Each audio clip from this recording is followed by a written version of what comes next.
দেখো পর্দার দোকানে চলে এসেছি, পর্দার ছিট চয়েস করলাম, চয়েস করে পর্দা তৈরি করতে দিয়ে এলাম। বাজার থেকে ঝুলে চলে এলাম। এই যে হাজবেন্ডের জন্য একটা ফোন নিয়েছি সেভিং করে, আর এরকম একটা পিল নিয়ে এসে এটা দিয়ে আমি রান্না করে নিজে বাসন যেগুলো ধুই এটা দিয়ে ধুই।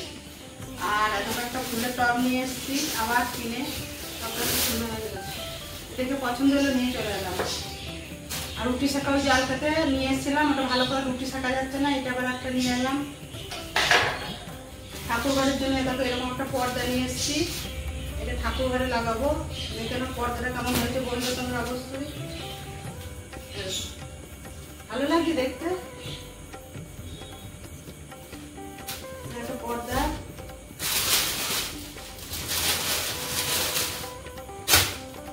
এরকম দুটো টেবিল ক্লথ নিয়ে এসেছি, একটা এরকম আর একটা এরকম, এরকম দুটো টেবিল ক্লথ নিয়ে এসেছি। আর আবার দুটো পাপড় নিয়ে এসেছি। বাথরুমের পাপড়গুলো না খুব তাড়াতাড়ি নষ্ট হয়ে যাচ্ছে, কিন্তু দামও নিচ্ছে কত।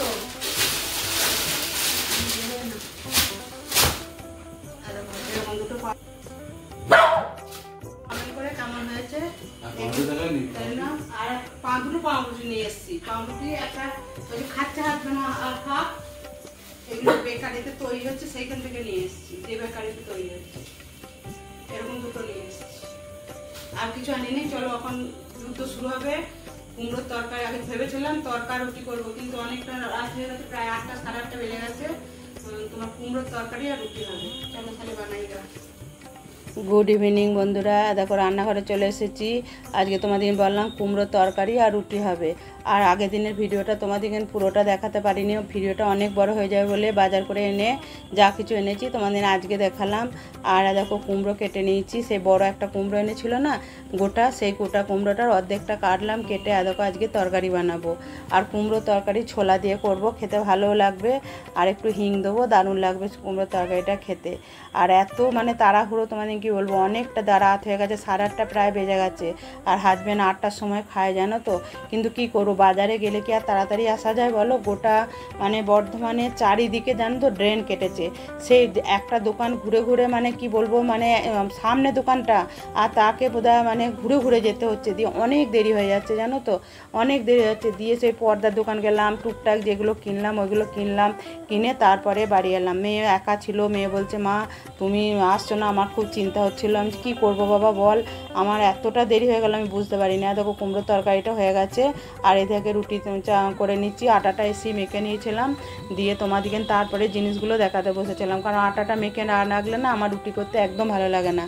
দেখো আবার এই জালিটা কিনে নিয়ে এলাম, সেই জালিটা তো রুটি সেকাই যাচ্ছিল না, পুড়ে যাচ্ছিলো। ওরা বললো ওইটাতে বেগুন পোড়াবেন, খুব সুন্দর বেগুন পোড়া যাবে।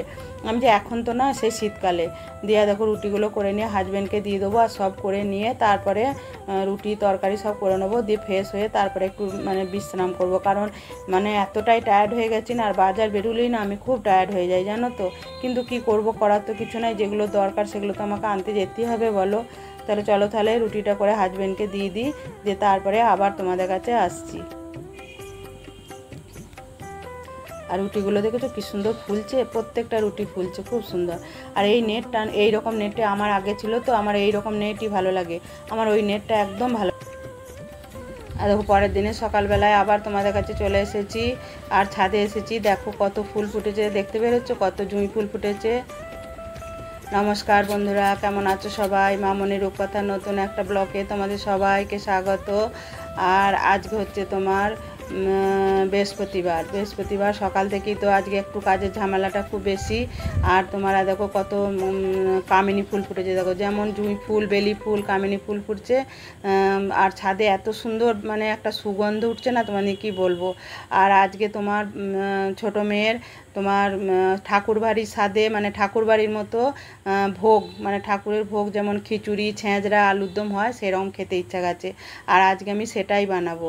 আজকে আমি বানাবো মুগের ডাল দিয়ে, গোবিন্দভোগ চাল দিয়ে খিচুড়ি, আর তোমার বানাবো ছেঁচড়া একটা, সব রকম মানে সবজি দিয়ে, আর ওর সঙ্গে একটু কুমড়ো শাক, একটু পুঁই শাকের ডগ দিয়েছি, এই দিয়ে ছেঁচড়া বানাবো। আর তোমার বানাবো আলুর দম, সব নিরামিষ। হ্যাঁ তাহলে চলো বানাই গা। এখন জানি না কতটা ঠাকুরবাড়ির স্বাদ হবে নাকি, কিন্তু মন মন প্রাণ দিয়ে ঠাকুরের মানে ঠাকুরের কি বলবো ওটাকে মনস্কামনা নিয়ে তরকারিগুলো বানাই, যে ঈশ্বরকে বলবো ঈশ্বর আমার মেয়ের খেতে ইচ্ছা গেছে যেন সে তো ঠাকুর বাড়ির মতনই স্বাদ হয়। জানি না কতটা স্বাদ হবে, কিন্তু মন প্রাণ দিয়ে রান্না করছি, দেখা যাক ঠাকুর বাড়ির স্বাদে আমি আজকে রান্না করতে পারি কি না। যাই হোক চলো তাহলে। আর জানো তো বন্ধুরা, সব সবজি যে কোনো সবজি একটু ভালো করে যদি কষা হয় না, মানে ভাজা হয়, মানে আমি বলিনি তেলে একদম ফ্রাই করতে বলিনি, ভাজা কষা যেটাকে বলে, যদি করো না সব তরকারি দেখবে একটা আলাদা স্বাদ আসে। আর দেখো আমি একে একে সব মশলা দিয়ে দিলাম। আমি কিন্তু এটা একটু তোমার সর্ষে আর পোস্ত দিয়েছি আজকে, জানি না তোমরা কিভাবে রান্না করো। আর হলুদ গুঁড়ো আর তোমার দিলাম একটু গোলমরিচ গুঁড়ো, এই দিলাম, দিয়ে এটা দিয়ে নাড়াচাড়া করব, এক ফোঁটা জল দেব না। আবার একটু কষা হয়ে গেলে একটু লবণ দেব, সেই মানে জল বেরোবে, সেই জলেই সিদ্ধ হবে। জল দিলে কিন্তু এটা খেতে কোনো টেস্ট হবে না, জল দিলেই কীরকম একটা জানো তো হাফসা হাফসা গন্ধ বেরোবে। ওই জন্যে আমি জল না দিয়ে ওই লবণ দিয়ে আমি একদম গ্যাসটাকে সিম করে দিয়েছি, দিয়ে আমি বারবার মানে ঢাকাটা খুলে একবার করে নেড়ে চেড়ে দিচ্ছি, আর আমি ঢাকাটা দিয়ে দিচ্ছি।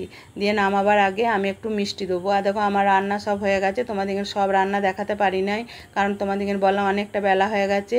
এবারে ছোটো মেয়েকে খাবারটা বেড়ে দিয়ে, ওরই তো খাবার ইচ্ছা হয়েছে বলো, ওকে আগে খাবারটা দিও, খেয়ে বলুক আগে কেমন হয়েছে, তারপরেই আমার রান্নাটা আমি জানবো যে আমি সাকসেসফুল হয়েছি রান্না করে। তা ও গন্ধ পেয়েই বলছে মা দারুণ গন্ধ বেরোচ্ছে। ও তো আমি রান্না করি আর ওই সোফাটার উপর বসে থাকে না, তখন বলবে মা তোমার একটা একটা গন্ধ একটা আলাদা হচ্ছে। খিচুড়িটা যখন রাঁধছি বলছে মা একদম দারুণ পারফেক্ট গন্ধ বেরোচ্ছে। আবার যখন আলুর দমটা করছি তখনও তাই বলছে। আবার যখন ছেঁচড়াটা করছি বলছে মা দারুণ একটা গন্ধ বেরোচ্ছে। জানি না কি দারুণ হয়েছে আমি বলতে পারবো না, তবে ও খেয়ে বলুক যে কেমন হয়েছে। ওকে খাবারটা বেড়ে দিয়ে তারপর হাজব্যান্ডকে দেবো। হাজব্যান্ডের খাওয়া হয়ে গেলে আমি তো জানো একটু স্নান করি, স্নান করে আমি তারপর খাবো। আর একটু ওপরে ঘি ছড়িয়ে দিলাম। গুড ইভিনিং বন্ধুরা, সন্ধ্যাবেলায় আবার তোমাদের কাছে চলে এসেছি। সারাদিন আসতে পারিনি, কাজের মধ্যে এতটাই ব্যস্ত ছিলাম। আর আজকে প্রচণ্ড গরম, মানে এতটাই গরম বলবার নয়। দিয়ে আজ দেখো সন্ধ্যাবেলায় বললাম না হাজব্যান্ড 7:30 থেকে 8টার মধ্যে এখন মানে রাতের খাবারটা যেটা ডিনারটা এখন রাতের মানে ওই টাইমে খায়, সেই জন্য আজকে আমি দেখো আটা মাখা হয়ে গেছে, ভেন্ডির তরকারি করে দেবো হাজব্যান্ডের জন্যে। আর আমাদের ওবেলায় আমরা আলুর দম করেছিলাম, সেই আলুর দমটা আছে, ওই দিয়ে মানে বড় মেয়ে খাবে নাকি জানি না, ছোটো মেয়ে খাবে। আর আমার রায় তো আবার আলু ভাজা ছাড়া রুটি খাবে না, রায়ের জন্য অল্প আলু ভেজে দেবো। এসিতে বসে সবজি কাটলাম, আটা মাখলাম, সব করলাম, দিয়ে এসে কোনো রকমে চলো এটা ভাজাটা করে নিগা, মানে সবজিটা করে নিগা, করে নিয়ে দাঁড়া একটু তেল দিয়ে দাঁড়াও, এটা খড়ে যাচ্ছে। ফ্রাই প্যানটা চাপিয়েছি, একটু তেল দিলাম, দিয়ে তোমাদের সাথে কথা বলছি। দিয়ে তোমার সবজিটা করে নিয়ে তোমার রুটিটা করবো, দিয়ে হাজব্যান্ডকে 8টার মধ্যে দিয়ে দেবো। তারপরে আমি একটু রেস্ট নেবো, কারণ আমি খুব গরম করছে। আমি এই মাত্র সন্ধে দিয়ে তোমার এলাম, এসেই আটা মাখলাম আর সবজিটা কাটলাম। দাঁড়াও চলো তাহলে এবার সবজিটা চাপিয়ে দিগা। আর ওবেলায় খিচুড়ি খেয়ে তো মেয়ে ভীষণ ভীষণ মানে খুশি, বলছে মা খিচুড়ি যেন একদম পারফেক্ট ঠাকুরবাড়ির মতো হয়েছে। আর সত্যি করি ছেঁচড়াটা এত ভালো হয়েছিল তোমাদের কি বলবো, মানে খেয়ে যেন মনে হচ্ছে অমৃত খাচ্ছে একদম। যাই হোক চলো ভেন্ডি ভাজাটা ভেন্ডি ভাজবো না, একটু রসা রসা পাড়া করে দেবো, আলু তো দেবো না। আর হাজব্যান্ড ভেন্ডির এরকম করে দিলে না রুটি খেতে ভীষণ ভালোবাসে। আর ওবেলায় আলুর দম আছে, মেয়েরা আলুর দম দিয়ে রুটি খাবে, আর আমি যা হোক একটু কিছু দিয়ে খেয়ে নেবো। আমার তো কোনো একটা রুটি খাবো, যা পাই আমি তাই দিয়ে খেয়ে নিই। আর ঘর দুয়ার দেখো সব পরিষ্কার পরিচ্ছন্ন করা হয়েছে। সুনিতা দেখো বাসনগুলো সব ধুয়ে দিয়ে গেছে, কত বাসন দেখছো তো, যদি কাজে না আসে তাহলে কি কষ্ট হয় বলো তো, এই বাসনগুলো সব আমাকে ধুতে হয়। আর বাইরে তো ঘুরঘুটে অন্ধকার, আর ঘর দুয়ার দেখো কত পরিষ্কার পরিচ্ছন্ন লাগছে। হ্যাঁ, পরিষ্কার পরিচ্ছন্ন না থাকলে না আমার কাজ করেও পোষায় না। আমি যদি আটাটা মাখতে এসে দেখি কোনো জায়গাটা নোংরা, তখন আমার খুব বিরক্ত লাগে। ওই জন্য আমি সব দেখো আমার রুটি হয়ে গেছে, এই যে আমি এরকম গোল গোল এরকম করে ঢাকা নিচে একটা দিয়েছি, ওপরে একটা দিয়েছি, ঢাকা দিয়ে রাখি, তাহলে রুটিটা ভেজে না গরম থাকে রুটিটা। আর দেখো রায়ের জন্য আলু ভাজা, আর হাজব্যান্ডে ভেন্ডি তরকারি দিয়ে রুটি খাওয়া হয়ে গেছে।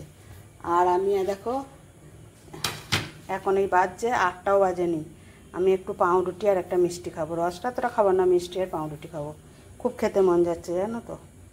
ভীষণ ভীষণ গরম করছে। এই রুটি তরকারি সব হলো, হাজব্যান্ডের ভেন্ডি তরকারি রুটি হলো, হাজব্যান্ডকে দিয়ে দিলাম, খেয়ে নিল।